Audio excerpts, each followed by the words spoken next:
Hello there, and thanks for joining us again on Doctor Teach Me to Parent. Got a great program for you today, and I want you to really kind of pay attention as we look at particularly younger children today in the home and parenting younger children and dealing with some of the very unique challenges, I guess you might call, that they present us as parents. And our guest today is an expert in child development, Eric Lindberg from Fresno Pacific University, and teaches in the university there in the area of child development. So he's going to share with us some of his thinking and some of the research and some of the studies and what we've been found about how best to raise particularly young children in our homes and in our families. But before we start today, I have a little quote for you that I want you to pick up, and we'll just put this into perspective. And then, Eric, you may want to comment about this. Sure. As we pick it up from you. The character of a child's tomorrow, the character of a child tomorrow, is shaped by what he learns from us today.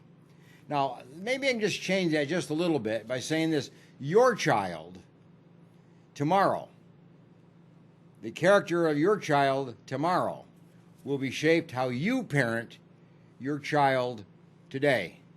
Eric, what does that ring to you? What does that say to you? You're a child development expert, so what does that say to you? That says, I've been using this saying for a long time.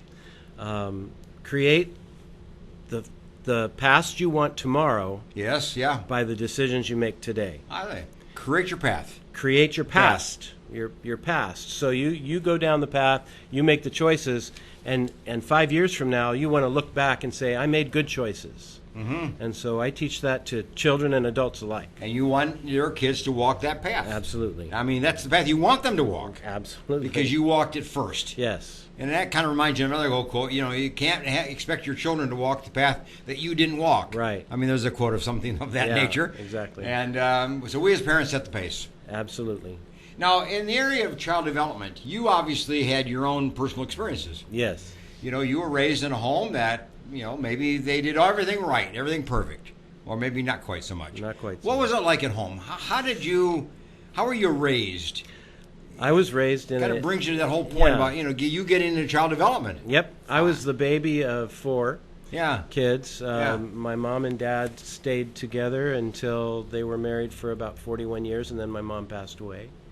But while I was young, while I was being raised, we had a strong faith home, which in some cases doesn't matter. My brothers took another path, mm-hmm. and had some trouble, some real troubles during their life. My sister is the oldest, and me, we chose to pretty much go on the straight and narrow.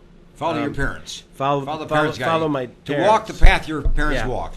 My dad especially. That's interesting. My dad was an example of a godly man. That's very important. Yeah. And we have so many kids today raised in homes, phantom father. Absolutely. Where is he? That's right. Yeah. That's right. And so my mom was a full-blooded Russian Jew when they met, of course, all her life. And about 2 years after she had me, she converted to Christianity. I see. And her family, of course, had nothing to do with her for a while. Then they acquiesced. Many of them didn't convert, but some did. My dad decided that he would spread Jesus everywhere he could. So he gave us the example by taking us and having us as kids pass out tracts at the mall until we got kicked out. Uh-huh. And then he would have us go knock on doors and give them tracts. I see. The little literature the that path to, you wanted them to read. Exactly. Yeah, sure. The 4 spiritual laws. And so I would do that. I would memorize verses and the books of the Bible. Went to a Christian school, not in elementary school, but in junior high and high school. But my dad was reading his Bible every single morning before he went to work, and that was usually 4 or 5 o'clock. And sometimes I'd get up and I would see this, and it would impress me that he was so consistent about that. Never said anything to him about it, but to this day he still does that. He's 90 years old. I see. And so I get to spend time with him about every other. He's probably read the Bible through. Oh, many times. times. Yeah, yeah. And so he was the great generation. He was born in 1929, and so he was the generation that went and fought in World War II, and I see. Sure. And those in those days back so then. So your shaping of as a man, as a person, was largely your father's influence. Yes. I mean, mother, obviously. Yeah. But he played a very significant role in your life. Yes, he did. He didn't know it. He didn't know that. He didn't. He thought I was a mama's boy. And I was. So he was going to see that didn't get carried through. Right. He was going to counter that in some way. So he came on strong. Yeah. So he spent a lot of time with me. After about 10 years old, he would take me to my trumpet lessons, and we'd have a regular week date that we would go out. How did that shape you and your own thinking about raising children? Here you are teaching, child development. I mean, do you base a lot of your thinking on the fact that a father is the critical keystone person in a family? Absolutely, because we're finding so often now a very large percentage of homes are single parent, usually mom homes. Yes. Father's gone. Yes. My father was absent a lot of the time because he worked from 5 o'clock in the morning until 6 or 7 at night. He'd come home and he'd make dinner for the family, and my mom would be there. But when he was home, he was home. But when he was home, he was home. Mm-hmm. And he even had a craft and Bible class for me and my friends at home. And so he would do a devotional, and we'd handwork leather because he was a leather master. I see. And so I have fond memories of being raised. And then I had some hiccups because of my brothers and seeing them get in trouble a lot, and remembering what they did to get in trouble and noticing what not to do. So you don't follow that path. Right. There's a considerable amount of research showing that 70% of the children raised in homes without a father are in prison. Yes. And do not do well in school. Yes. Do not do well socially. That's correct. Do not do well academically. Right. And feel more comfortable in prison, because in prison they have a father. That's right. And that's usually the the guard or the warden or whoever it is. Yeah. But they've got a father now. They'll find one that way. That's right. Or they go into gangs. Yep. Which then they get a father figure That's there right. because it's the older gang members that in charge. Yep. So without a father, we have a culture. Yes. That just leads these kids into trouble. Yes, and when I'm teaching my class, I teach my class to adults. So when I'm teaching my class, I don't try and just single out the mothers, because half my class, the moms are single moms. Sure. Because they're working adults. Yeah. Oh, they do the best they can. They do the best they can, and so I say they're mom and dad. Yes. And so here's what they have to do. Here's the role they have to fill as mom, and here's the role they have to fill as dad. And so I'm trying to give them those lessons because they're late to the party than I was, later to the party than I was, so they didn't get the upbringing that I did. Yeah. A mother can't be a dad, I guess, in some No. ways. In some ways. Right. Maybe she can fill in a little bit of the fathering kind of attitude or, emotion. It's hard. But that's hard to do. Yeah, it's hard to do, and especially because a lot of times it brings on a confrontation. Yeah. And Xennials, Gen X's, and Millennials, they don't like confrontation. They with their family, with their kids. So they just ignore. They get them in the Xbox and they leave them there, and that's their babysitter. But we have a lot of people watching that are single mothers. Mm-hmm. And they have to do the best they can. Yes. So 2 or 3 things. What do you tell them?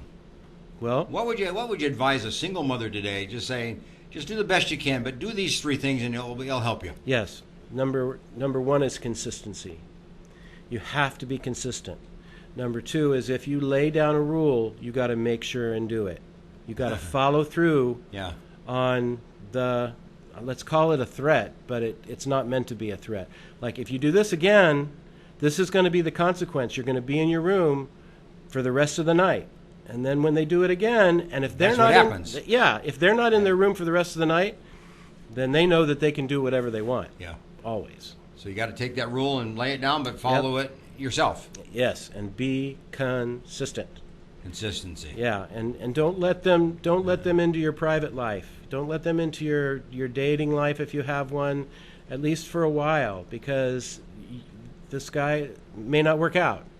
And you don't want to them to experience a whole bunch of fatherly types that aren't going to be their father. That's good advice. Yeah. That's good advice, because that happens a lot. Yes, it does. Yeah. Mothers sometimes want to bring in a man into her life. That's natural. And then right into the life of the children right away. And then, yeah, 3 months later, that person's gone. Yeah. And now these kids are all mixed up. What is that all confused. about? Mixed That's up. right. That's total confusion. Yeah, and it's hard on them. It's hard on their little psyches. Yeah. Yeah. But when you transitioned, as you got older, you went on to college. Mm-hmm. How did you choose child development then? I mean, how did that become your major? Well, child development kind of chose me. I see. My wife Autumn has she's a licensed marriage and family therapist, and she has a PhD, and she got her psychology degree. And so after I finished my bachelor's, I decided I wanted to do psychology as well. I see. Mm-hmm. Yeah. Sure. I thought she'd help me. Probably would. But she didn't. I see. No. Not at all, as a matter of fact. I had to do it all myself. And I managed with a pretty good GPA, too, for my master's, my graduate degree. But I was better for it that she didn't help me. She's a wonderful person. And now she has a thriving practice, and she also teaches at Fresno Pacific and in their seminary program of LMFTs, and she's a wonderful person. We have a family today in America that's very different than what it was 25 years ago. Oh, man, yeah. And maybe, obviously, 25 years before that. Right. Think about with us a little bit of the changes that have taken place over time. I'm interested in that. So what the family was at one point in time and what it is now. I was a kid in the 40s, in the 50s. I was a kid then. The family at that time was very different than that child is today, or I would be today if I were a child. Right. What's happened? Well, you and I are both baby boomers. I'm a very late baby boomer, 1962. All right. But there is a difference from then, is our parents weren't afraid of conflict. In fact, just the opposite. Our parents would lay down the law, and we'd get spankings, or we'd get in trouble, and we would have to, at school, we'd have to write sentences. We'd have to do like 200, 500 sentences. I will not. I've written my sentences in life, by the way. I've written my sentences in life, too. Or we'd have to stay in our rooms, We'd be grounded from the TV. We didn't have games back then, video games. So I think that what's different then to today, number one, there were more fathers in the home. Okay? Not a large percentage, but a percentage. And today, there are few fathers in the home, and they don't like confrontation. And I'm not talking about confrontation with your neighbor. I'm not talking about confrontation about traffic or somebody that's done you wrong. I'm talking about road rage, if you will. Like road rage. I'm talking about confrontation with your child. They don't like the confrontation because they want the child to like them. Yes. Child goes away to daddy in 2 weeks and is going to be gone for a week. You want them to want to come back. So you don't punish. And the dad doesn't punish because he wants the child to come back too. Sure. So these kids are getting away with craziness. That's an interesting point. When you think about that, is that parents don't really clamp down on a kid because they're afraid they're going to lose that child to the other parent. And so that competitiveness between parents really destroys our children. It does, and the truth could not be farther. Because when you are consistent, children want boundaries. It's human nature. They do. They crave boundaries. You give them boundaries, they cling to you. So it's almost ironic because you don't want to yell at them. You don't want to follow through on punishment because you're afraid they're not going to want to be with you. But if you follow through and you're consistent, they'll want to be with you forever. Sure. And they'll refer back to it when they're adults. Yeah. So a lot of times we really parent out of fear. Yeah. That's really kind of creating this whole parenting struggle. Yes, exactly. And if you're afraid you're going to lose the child, afraid the child's going to choose one parent over the other, afraid that the child is going to turn against you, you're sunk as a parent. Right, exactly. That's not going to work very well. Yeah, you're done. Say, let's take a break here. Okay. Now, when you come back, I want you to kind of elaborate on that a little bit further. A couple of the changes that have taken place over the last 50 years of parenting and family life. That idea of a strong parent is one, but there are got to be other ones as well. Let's pick up a couple now. So grab a cup of coffee and come on back in a minute or so, and we'll pick it up again.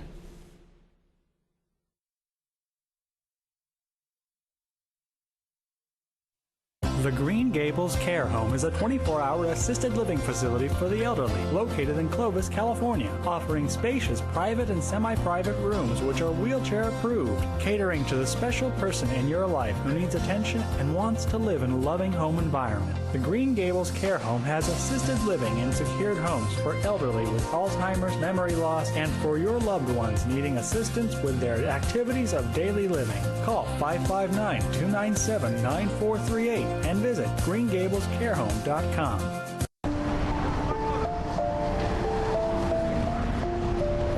Sometimes good intentions hurt rather than help.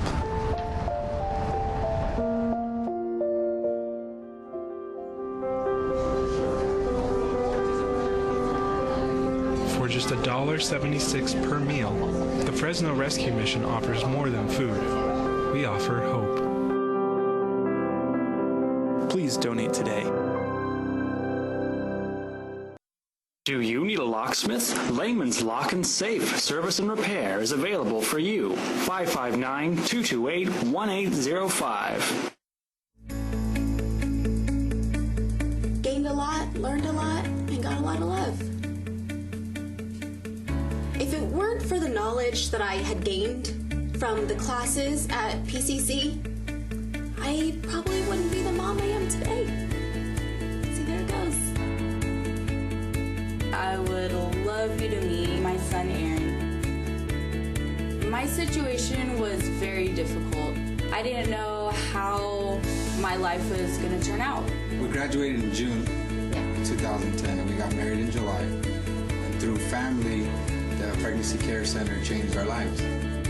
The Pregnancy Care Center was a huge, vital part in helping me walk through that pregnancy, in educating me and loving on me during that time.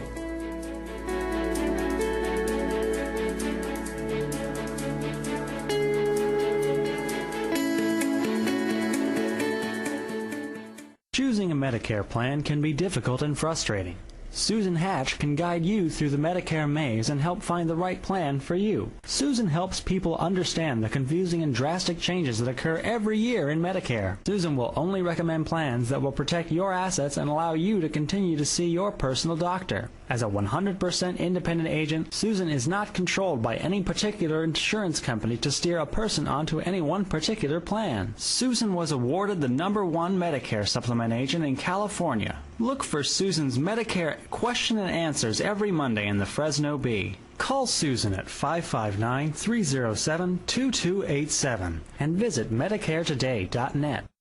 Pompe disease is a progressive, multisystemic, debilitation, and often fatal muscular disease. The United Pompe Foundation was formed to assist those affected by Pompe with the medical costs and other expenses that they may not be able to fully cover through their insurance. Visit UnitedPompe.com to learn more and to make a tax-deductible contribution to the United Pompe Foundation.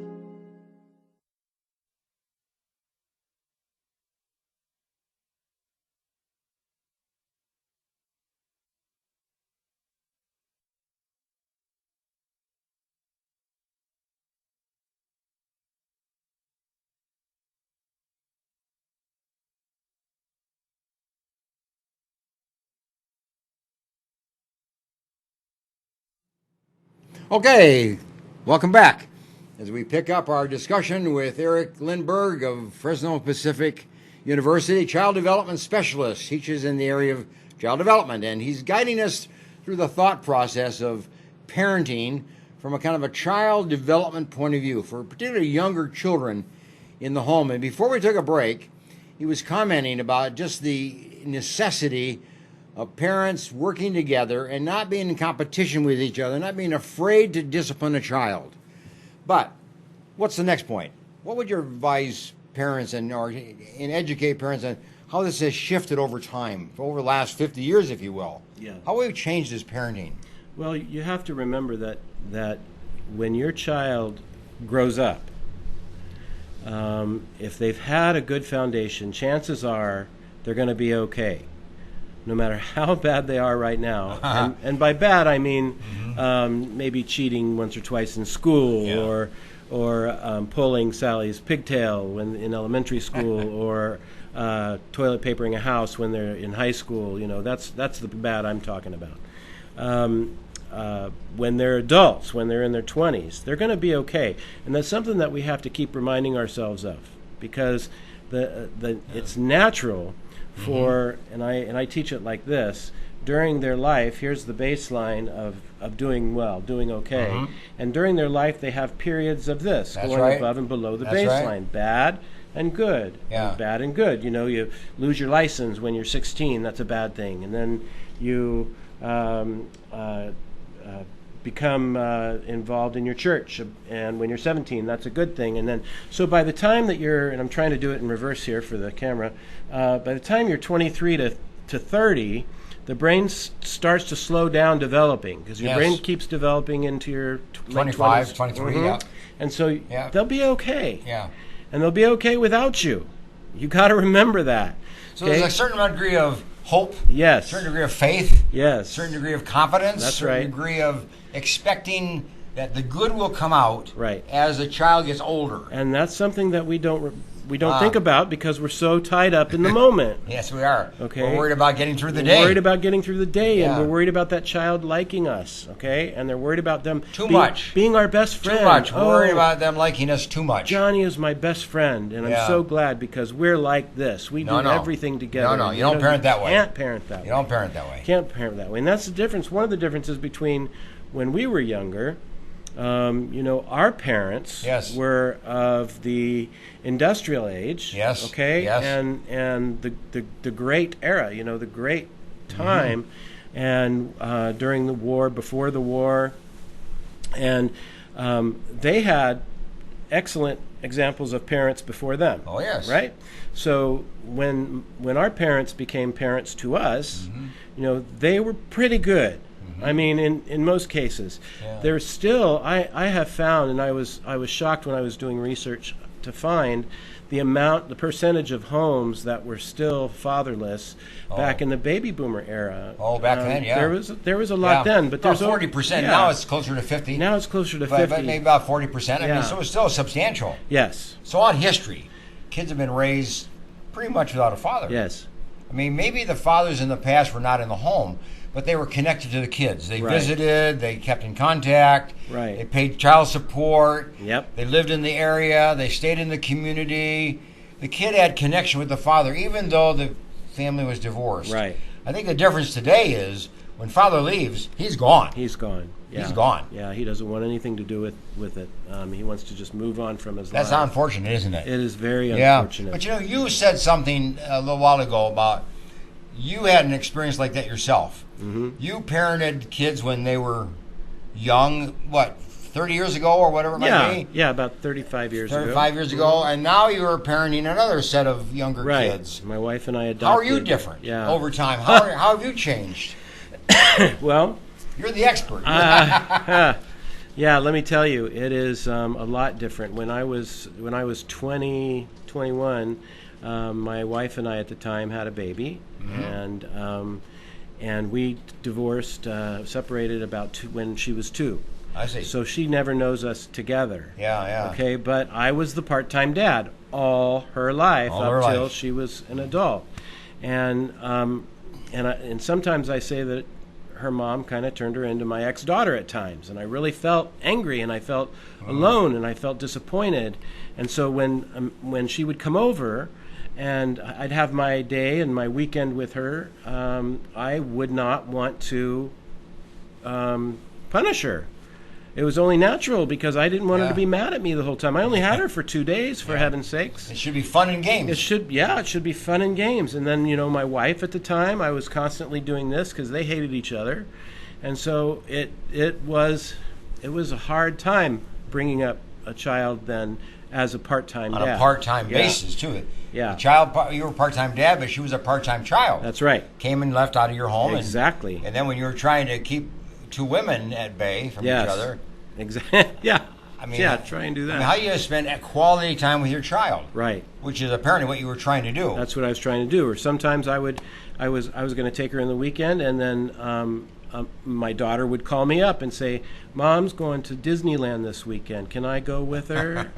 And well, what are you going to do? I mean, what do you do about that? You're going to say no and be the meanie? No, of course not. You're going to let her go. And so, there were a lot of times like that too. It just seemed unfair the whole time. It's always unfair. It's always unfair. It's always unfair. It's very And I'm sure very both hard. parties see it as an unfair Yeah. relationship. I mean, divorce is never a fair relationship Yeah. to have. It's And- always lopsided in some way or another. And it's definitely not what my daughter wanted. She wanted us together, and she said that throughout her life. She still I says. see. She still says it.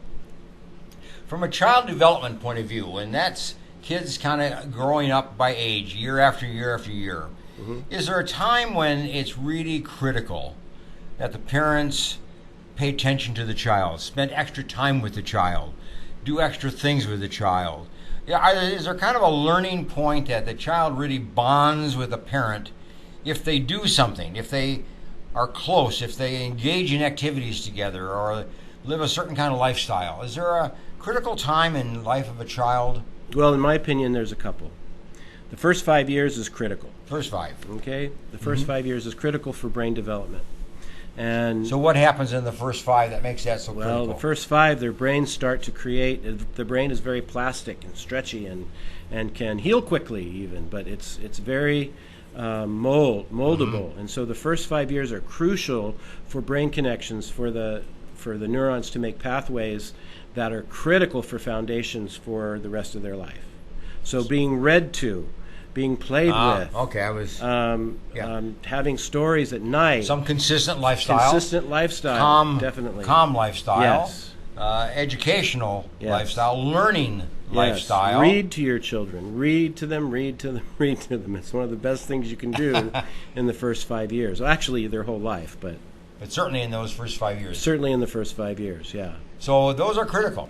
Yep. So that if you don't connect with your child in that first 5 years, you neglect the child, you're too busy, the father's not in the home, you're doing this as a single mother or a single father, you got other things going on in your life, you spend a little time with your kid as much as you can, but not very much.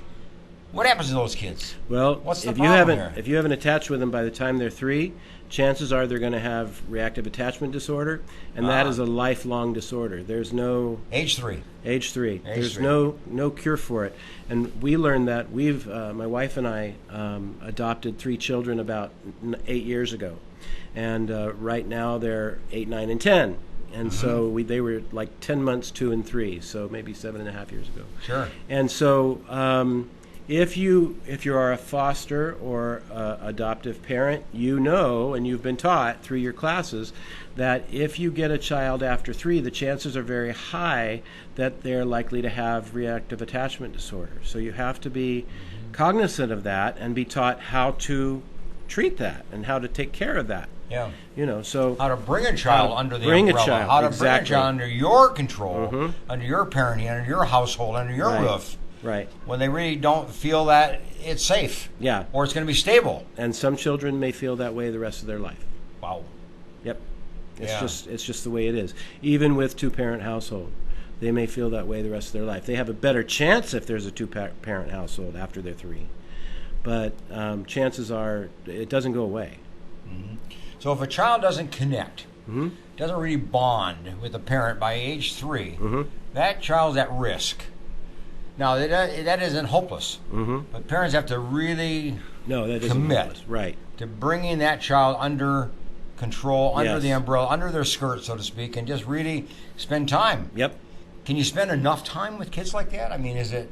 You really can't. I mean, when is enough is enough? I mean, you really can't spend enough time with them. But you got to let them go to school, and you got to let them have their friends and things like that. But when Johnny rages because he can't have his way, which is a symptom, you got to know how to handle that. You got to know how to handle the rage.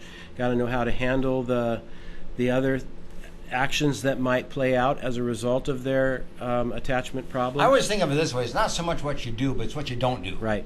You don't tell a kid, get out of here. No. You don't tell a kid, go to your room. Right. When they have an attachment disorder. Right. Because they don't want to be rejected. Right.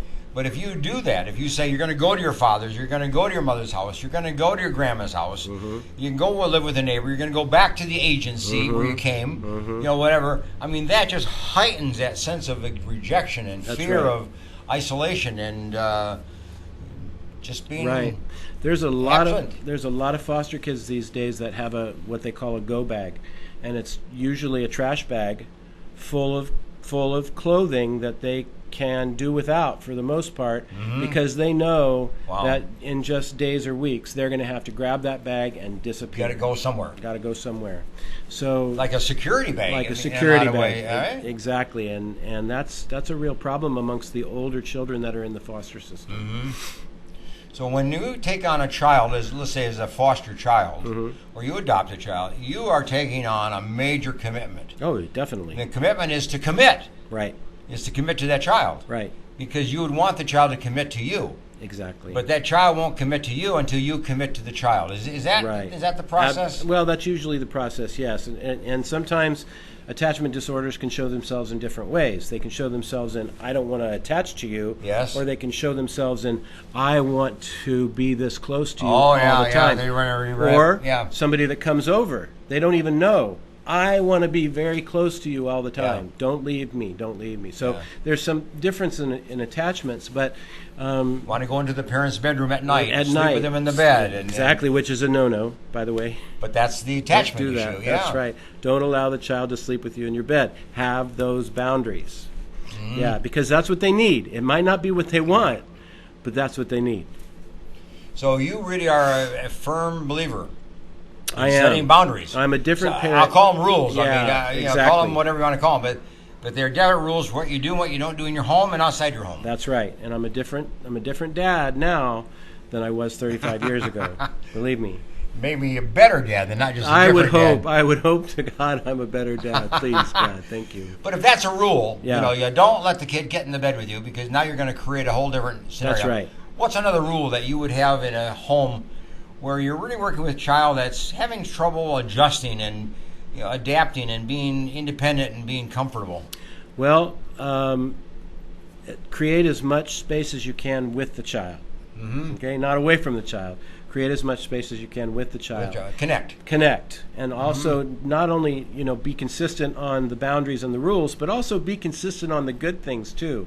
If you develop a system at night where you go in and you talk about the day at bedtime, and things are quiet and calm, and you talk about their day, and you read them a little story, and you tell them I love you, and they say I love you back, and you do that every single solitary night. Don't let go of that. Make that a ritual, and don't forget you can say I love you. It's okay. They need to know that you love them. They need those boundaries, even though they don't want them necessarily. They need them, and they thrive for them. Comment on this. I've often told kids that it isn't a matter of whether your mother or your dad tells you that they love you. That isn't very important. But what is important is that you believe that they love you. Are they showing you that they love you? Well, that's one way I gather you come to believe it. Because if you can say it, but you don't believe it, it's nothing. If they don't show it, that's a good point. That's a good point I forgot to make. If they don't see it backed up with actions, that's right. Then it's just a lie. And it's just another lie. Words and action have to fit. They do. Have to be consistent over time. It has to be routinely said over and over again. That's right. And they have to also, if you've done something, if you've yelled at them, or if you misunderstood something and punished them, you have to ask for forgiveness. Just like you expect them to ask you for forgiveness when they've done something wrong. If you've done something wrong, you have to admit it. You have to be a man, be a woman. That's right. Be the person that God wanted you to be, and ask for forgiveness. Forgiveness heals. It heals on both ends. Let me ask you this question. If a child does not believe that the parents really love him, how can the parents convince him?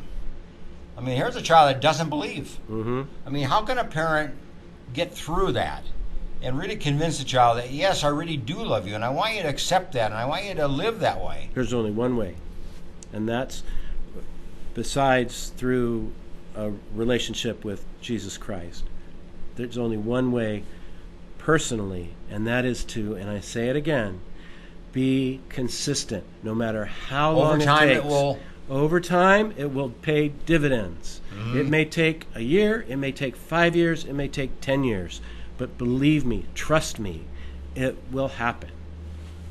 So a child will eventually accept the love of a parent. Yes. Foster parent, adopted parent, whatever. Right. But it will eventually come to be. Yes. That's what you're saying. Yes, if they're consistent with their actions and their words. Yeah, but we live in a society we want it to happen now. Yeah, can't. I want to tell my kid I love him. We want them to accept that. You better believe me. Yeah, just believe me. I say I love you. I mean it. You better believe me, or you're going to be in trouble. Yeah. Yeah, that happens more than you know. That's the society in which we live. That's right. So we it's don't got to be work instant. at things over time. We don't want to be consistent over time. That's right. We just want to say it and we want microwave love. Don't we ever? Yep. So we push the button and they just know that we love them. It doesn't work like that. Parenting is a different story today. It is. You were commenting about 50 years ago. Yeah. But today it's different. You have to work at this even tougher, don't you? Yes. Oh, it's much tougher. You have to prove your love more. You have to be more consistent than ever. Right. You have to be more convincing. Yes. You have to be more involved. You have to be more connected, more attached. Yes. More involved. Yes. Than ever. And a lot of it is because of what the world is today. What the world was back then is Dad went to work, Mom stayed home. Or, in my life, my mom worked, after I started kindergarten. So I was a latchkey kid. Oh, yes. But, back before then, Mom stayed home, Dad went to work, and Mom stayed home, took care of the kids. And Dad was vacant for a lot of the day, except for, and maybe even Dad worked during the weekend. Yeah. We have a lot of stories and history to back that up. And so they raised a different child than we're raising now. That's right. Because the fathers now, young fathers now, don't want to work. They want everything to be good, consistently happy, and no negative to happen. Wow. Okay, and they don't know how to handle negatives. That's why they want it not to be negative. That's They don't know how to handle that. They don't know how to handle it. They don't know how to handle stress. They don't know how to handle disappointment. Right. How to handle hurt. Right. How to handle anger. Somebody else's anger. Yeah. I teach a class called Emotional Intelligence. And emotional intelligence mostly teaches you in 4 areas in self-awareness, social awareness, self-management, and relationship. How to respond to things that are happening to or around you or said to you. It's basically 99% is how you react to things. Absolutely. Right? And 1% is what happens. That's right. So emotional intelligence can teach adults how to become better people so that they can be better parents. Well, I've written a book on that topic. I know. Emotional That's intelligence, wonderful. and you teach that topic. So That's I'll tell you right. what we're going to do. Okay. We're going to take a little break. Okay. And we're going to come back and we're going to talk about emotional intelligence a little bit and how that plays a role in the parenting process of our kids today. We got to teach them what we call to be intelligent emotionally. Yes. Some people call it street smart. But we'll take a look at that in just a minute. So get a cup of coffee and see you in a few minutes.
dentist who has a passion for superior aesthetics and comfort, you need Dr. Christopher Wong with Cedar North Dental. Call 559-432-4948 or visit cedarnorthdental.com.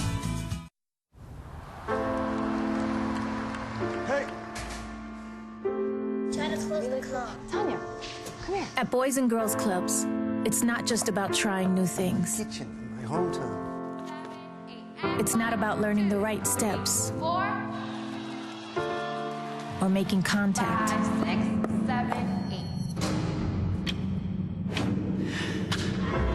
8. It's not about exploring the future. It's about helping them build it. It's about taking steps to greatness. About making a connection. It's about proving every kid and teen has what it takes. It's about people in our clubs who bring out the greatness in every kid who enters our doors. It's not just about being on stage. It's about walking across it. Great futures start here, and here, and here. Sat7 is a Christian media network that uses uncensored satellite television to broadcast across the Middle East and North Africa, and is also available globally online.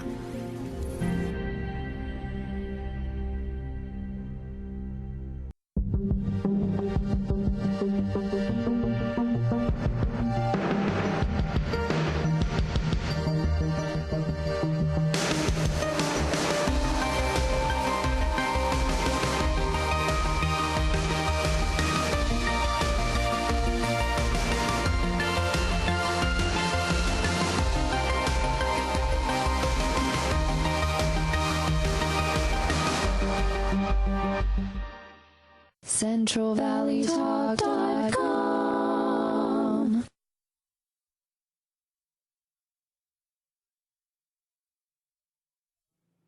All right, welcome back as we conclude our program today in the last segment of Dr. Teach Me to Parent.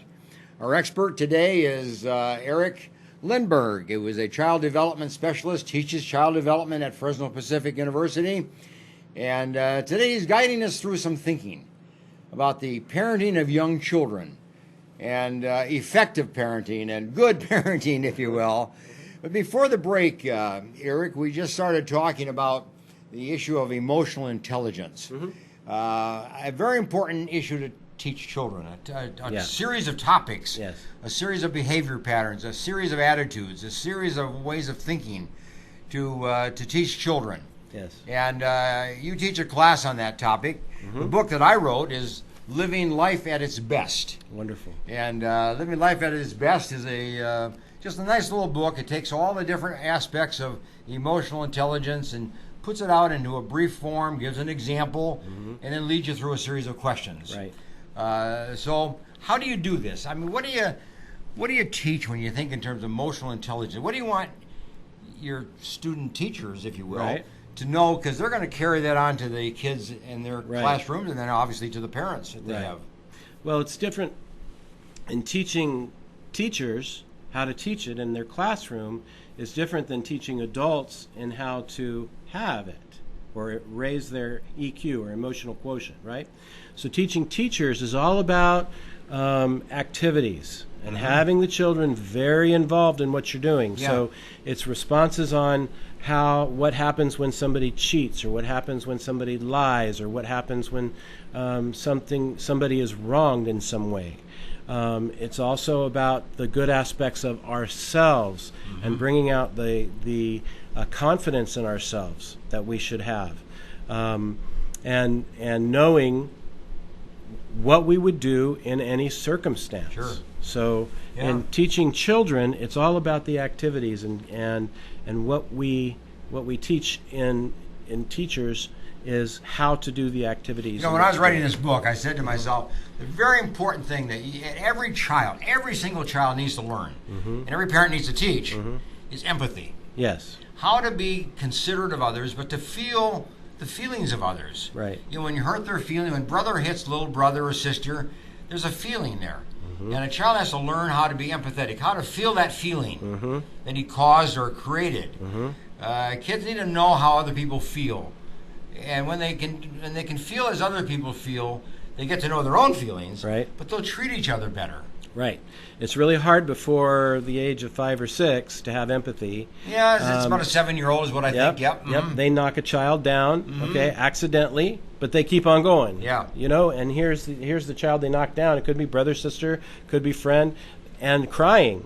And so an adult comes over and picks the child up. What happened? Well, Johnny tripped me when he was going by, and he didn't even say he was sorry or anything. Yeah. He didn't even. Well, it's really hard for a child under 7, you know, under 5 or 6, Yeah. to have empathy. Yeah, they don't have but it. they need to be given the example, and they need it modeled on what should happen. You start the process. Yes, you That start there is the such a thing process. as empathy. That's right. So I mean, you don't tell them that word, but that idea. ask them how would you feel Yeah, if that's it. you know, how would you feel if Somebody did that to you. somebody did that to you? Well, somebody did that to me the other day, and they didn't stop or anything. And so, how did you feel when that happened? And get them to explain that. Get them to model that through their words of how they felt. Yeah.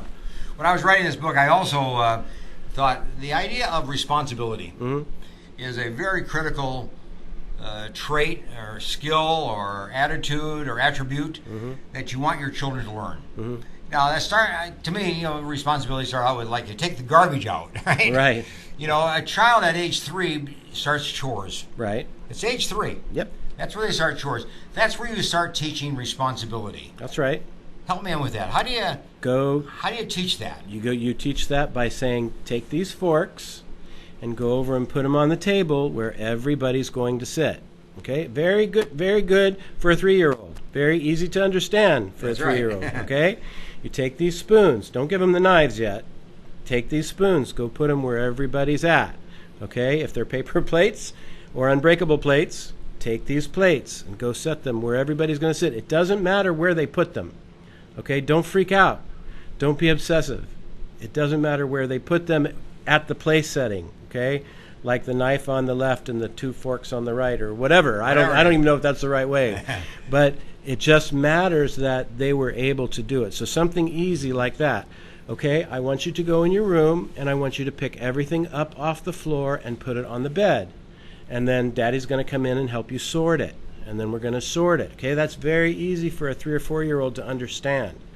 Okay, and then as they get older, I mean, our kids are 7, 8, 9, and 10 now, and they're helping out with everything except mowing the yard. Just about everything except mowing the yard. And my middle son, who's a kind of a control freak, he likes to do everything Dad does. So he could. I'll bet you he could mow the yard just fine. But I'm not going to let him yet, of course. But he probably could. So emotional intelligence is kind of learning some of these basic skills. Yes. But the attitude that goes with it. Yes. And that you're serving. Yes. You're helping. Servanthood is a big part of it. You're contributing. You're participating. You're sharing. I mean, that's the concept of emotional intelligence. Yes. How can you have empathy if you haven't been a servant before in that subject? It's almost impossible. So you have to be a servant. The first will be last. I'm trying to teach my kids that right now. That you have to be a servant. Now, part of that, trick them a little bit and say, if you're a servant, you're the hero. Now, how does that work? Cute. Yeah. How does that work? When you're the hero, I'm the hero when I'm the leader, and I can jump tall buildings. No, you're a hero when you're a servant, and so you want to be a servant, and then you'll be looked upon as a hero. Is that helping others? Yes. Serving others. Yes. Being a contributor to others. Exactly. Helping others. Yep. And boy, that is heroism. Yes, absolutely. Very interesting way of defining that, by the way. Yeah. Because we have this whole idea that really the hero, right, is the strong guy. The Avengers. Yeah. Marvel comics and all that stuff. One other one that I was very impressed with as I was writing the book, and that is being able to be assertive in communication. Speak up. Right. Tell what you think. Yes. Tell how you feel. That's Tell right. what you want. That's right. Ask questions. Yep. Answer questions. What happens if you don't? Be part of the dialogue. Right. If you don't, there's consequences to that. Oh. Okay. So enormous. somebody who has social awareness. Yeah. Okay. Walks in a room and reads the room, doesn't know anybody, but knows how to behave in the room. Okay. A project is being started. Sit back, listen, and then participate. Be a servant if you can. Somebody with a lack of social awareness will do just the opposite. Sure. Come into the room, not be aware of themselves, want to take over right away, want to be boisterous, try and make friends that way, when exactly the opposite happens. So that's what we need to do, is show in the 4 areas that Bradbury wrote in Emotional Intelligence 2.0. He shows what is it when you have a high emotional quotient in social awareness, and how does that look? And then also, how does it look when you have a low EQ in social awareness? And that's what I love about that book, because it shows exactly what it looks like if you have it and what it looks like if you don't. If you have a high score, the opposite of a low score. assertiveness is being passive. Right. Just being quiet and not getting your needs met. Nobody knows you. Nobody knows what you think. Nobody knows what you want. Nobody knows what you would hope for. So you're passed up. Exactly. You're overlooked. Right. I mean, that's the opposite of being assertive. In many ways, and it could be a detriment to you. Enormous detriment. Physically, emotionally, mentally. Why would you want to raise a kid? Right. To not speak. Right. To just listen or to just be there, but not participate or not contribute. Right. Why would you want to do that? Right. You wouldn't want to do that, number one. And number two, kids, parents do. Right. You have to teach them how to speak respectfully and when to speak. So and to whom to speak to. So if Johnny wrongs you, okay, and you want to lash out right away, hold that in and don't scream at Johnny. Just say, Johnny, that hurt my feelings. If Johnny doesn't make it right, okay, go to the teacher. Say, teacher, Johnny treated me this way and it hurt my feelings. And then the teacher will help you rectify that, okay, and make it right. That's what we say to our kids. You have to make it right. I was working with an 8-year-old the other day, counseling in my program, and this kid was really mad at angry at his father. Really, really angry. His father had done some things that were not so appropriate, and the kid was angry. So he really talks about how mad he was at the father and the things he would say to the father and say about the father, and they were just horrendously bad statements. So here I was trying to say to him, look, that's how you feel. But express that in just a little bit softer tone, because your dad will hear that. Right. But when you yell and scream and cuss and all, your dad's not going to hear that, and it's not going to help you at all. That's right. So how do you, I guess, help kids express their feelings, but yet do it in a respectful way, as you said? Well, it's all about being able to control your inside. It's all about being able to control That's what it is.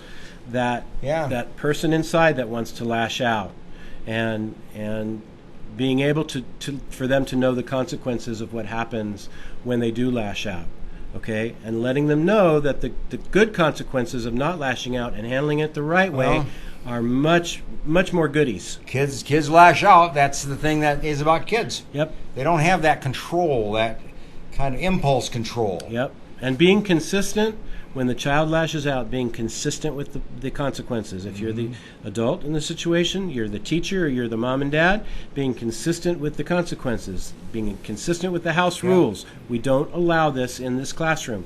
We don't allow this behavior in our household. And then the punishment for that is... See, I'm concerned about how adults today speak out and are pretty scrappy.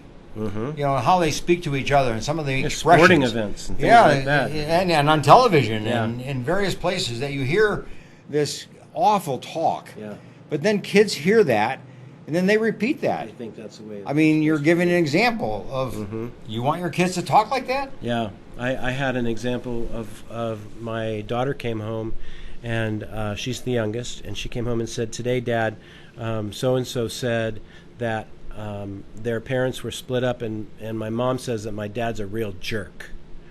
And so the kids pick up on that, okay? Mom may have said that in another room, maybe on the phone to a friend. And then your kids, you start using that language. That's what they're modeling. And it's much more colorful than that word. Yeah, no kidding. But that's how kids learn their language. That's right. Is from what they hear us say. Right. And then if my kids pick up a word at school and they bring it home and they say it, then that's a lesson for them. That's a life lesson that I'm going to teach them of what is maybe vulgar or just impolite to say. Yeah. And so why is it vulgar, Dad? Well, let me tell you why it's vulgar. And so then the explanation comes and I'm not going to punish you now, but if you say it again, then these would be the consequences. There you are. Eric, we have a couple minutes. Mm-hmm. What would you advise parents today? What are the 2 or 3 things that a parent really must do as you view parenting, as you view these kids and their needs today and our culture today, and you say, okay, to address this, here's what a parent really needs to commit to and do. What would you say? What's your advice? When we adopted the kids and the judge slammed down the gavel and said, okay, you are responsible for these kids. You're responsible for their lives. You're responsible for what goes on in their lives. You're responsible for what happens to them. You are their parent for the rest of their life. And this was 3 at one time, right? We were only counting on 1. This was 3. Yep. So through their life, before they're 5, a lot of reading, a lot of colors, a lot of books, a lot of playtime, okay? You have to commit the time. From now until they're 18, you have to commit the time. This time in their life is for you, okay? This is your time with them. So after they're 5, then comes the time at school when they're at school and supporting them in their homework and supporting them with their teacher. Yeah. And we communicate with their teachers every day, either by text or by phone. Okay, they know us. Our teachers know us. They go to a Sycamore Valley Academy, and they know You want us. to create the team. Yeah. The team idea. That's right. Your parent, the teacher. And the principal. Yeah, your team. We all know each other. So when a kid can separate you by saying, you can't talk to my teacher. Right. Or my teacher can't talk to my parent, then anything can happen. We take a picture of something that somebody brought home and send it to the teacher via text and say, is he supposed to bring this home? And she'll either say yes or no. Depending on the answer is how we respond to it. There you are. So it becomes a teamwork. Yes. So parents have to kind of really see that they are not alone in this. That's right. We started out with the single mother, right? The single father who's trying to raise their kid as a single parent. You're not alone. No. You can include the teacher. That's right. You can include your minister. That's you can right. include your youth worker. You can include a Sunday school teacher. Absolutely. You can include a neighbor. You can include grandparents. You can include uncles. Take the time friends to be involved. I mean, you got to create your team. Yep. You've got those kids till they're 18, 20 years old, and maybe even more. And the team changes over time. The players come and go. The one consistency is you. Yeah. And so you've got to dedicate your time to them. And then when you're retired and you guys are empty nesters, like some of my friends at work are empty nesters, God bless them. I didn't expect at 56 to have kids, but you know what? My wife and I decided that we needed to do this, and so we did, and we're so glad we did. It's keeping me young, I'll tell you that. That's a model to some of our parents That's out there. a model to this some might of be their a good parents. opportunity That's for a parent out there to go out and adopt. It's a great option. That's right. Go out and adopt or foster adopt. Absolutely. Okay, let me give you a quote. I want you to comment about this quote as well. We start with a quote. I want to end with a quote. And it's about parenting and children, obviously. Parents train their children on how to train their children later on. Right. So you model how you want them to behave when they're older. And one of the sayings that I have with my children when I punish them is I say, what am I trying to do? And my sons will say, you're trying to make a good man. And that's exactly what I say to them. That's what you're trying to do. And my daughter, I'm trying to make a good woman. Okay? So that's what I'm trying to do. I'd is go raise even good further. men and good Your women. daughter, you're trying to not only make a good woman out of her, a good wife, you're trying to make a good mother, a good wife out of her, right? So that she will be a good mother to her That's children. right, and a good husband. And then you're passing that on. Yep, and a good father, and absolutely. And on down we go. Yep, I want my children to model my behavior when they're my age. Well, maybe not when they're my age. When they're a little bit younger and they have kids. That's a big challenge Yeah, for you. right. No kidding. You got to do the right thing. No kidding. No kidding. Anyway, Hayden, thanks for being with us today. You're very welcome. This has been a great discussion with Eric Lindberg, Fresno Pacific University Child Development Specialist. And you want to get a hold of him, there's information on the screen there as how you connect with Eric. But otherwise, we'll see you next week. Bye for now.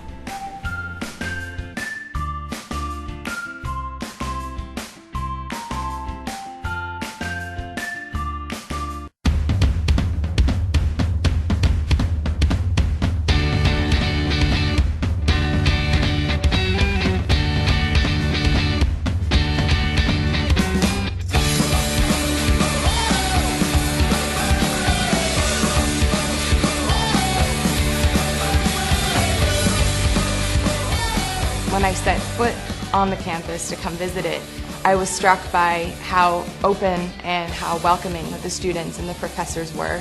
Coming to Gordon was like coming home. I think intentional community is what Jesus modeled with his disciples, and Gordon has really fostered a good place for intentional community to happen.